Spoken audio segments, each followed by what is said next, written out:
بسم اللہ الرحمن الرحیم۔ السلام علیکم۔ آج تاریخ ہے 19 اگست 2021 بروز جمعرات۔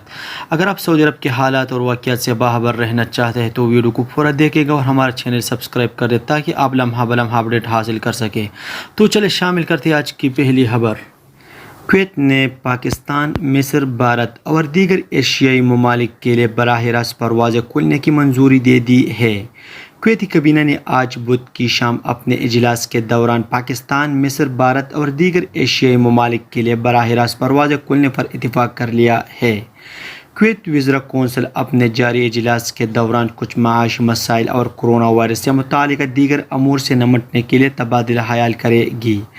روزنامہ الرائے کے باخبر ذرائع کے مطابق کویت کابینہ نے آج بدھ کی شام اپنے اجلاس کے دوران پاکستان، مصر، بھارت اور دیگر ایشیائی ممالک جن میں سری لنکا، بنگلہ دیش اور نیپال شامل ہیں، ان کے لیے بھی براہ راست پروازیں کھولنے پر اتفاق کیا ہے۔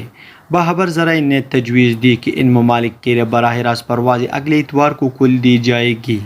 شاہ سلمان مرکز برائے امداد و انسانی خدمات نے گلگت بلتستان میں سیلاب زدگان میں ہنگامی بنیادوں پر امدادی سامان تقسیم کر لیا ہے۔ یاد رہے کہ علاقے میں برفانی جھیل پگھل جانے سے سیلاب آ گیا تھا جس سے لوگ متاثر ہوئے تھے۔ سرکاری خبر رساں ایجنسی ایس پی اے کے مطابق شاہ سلمان مرکز نے 16 سے 18 اگست کے درمیان غدر، ستور اور دیامر علاقوں میں 41 ٹن راشن کے 1000 پیکٹ تقسیم کرائے جن سے 7000 افراد کو فائدہ ہوا۔ راشن پیکٹ میں ایک خاندان کے تمام افراد کے لیے کھانے پینے کی بنیادی اشیاء موجود ہے جو ایک ماہ کے لیے کافی ہے۔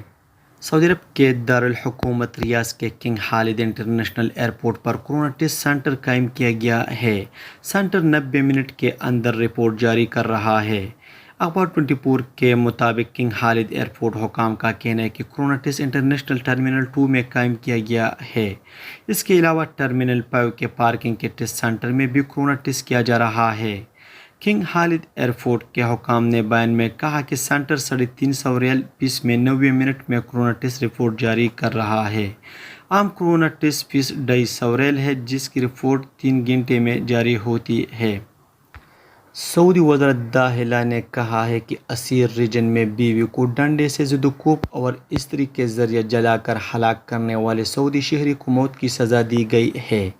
سرکاری خبر رساں ایجنسی ایس پی اے کے مطابق وزارت داخلہ نے بیان میں کہا ہے کہ مقامی شہری ابراہیم بن احمد بن علی الحسین کا اپنی سعودی بیوی ماہرہ بنت ہادی الحسینی سے جھگڑا ہو گیا تھا۔ بیان کے مطابق سعودی شہری نے بیوی کے سر پر ڈنڈے برسائے اور استری سے انہیں جلایا جس سے وہ جان کی بازی ہار گئی۔ وزارت داخلہ کا کہنا ہے کہ پولیس نے فرار ہونے والے مقامی شہری کو تلاش اور گرفتار کر کے عدالت میں پیش کر دیا گیا تھا۔ عدالت نے الزام ثابت ہونے پر انہیں موت کی سزا سنائی تھی جس کی توثیق پہلے ہائی کورٹ اور پھر سپریم کورٹ نے کر دی تھی۔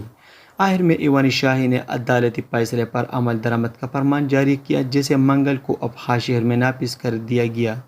سعودی عرب میں موسمیات کے قومی مرکز کا کہنا ہے کہ جمعرات کو مملکت کے بیشتر علاقوں میں موسم مستحکم رہے گا۔ نجران، جیزان، عسیر، باہا اور مکہ مکرمہ کے بالائی علاقوں میں گر چمک کے ساتھ بارش کا امکان ہے۔ قومی مرکز کا کہنا ہے کہ جمعرات کو مملکت میں انتہائی درجہ حرارت 44 سینٹی گریڈ وادی دواسر میں ہوگا جبکہ سب سے کم درجہ حرارت 14 سینٹی گریڈ السوداء میں رہے گا۔ یہ تھا آج کا چند نیوز۔ السلام علیکم۔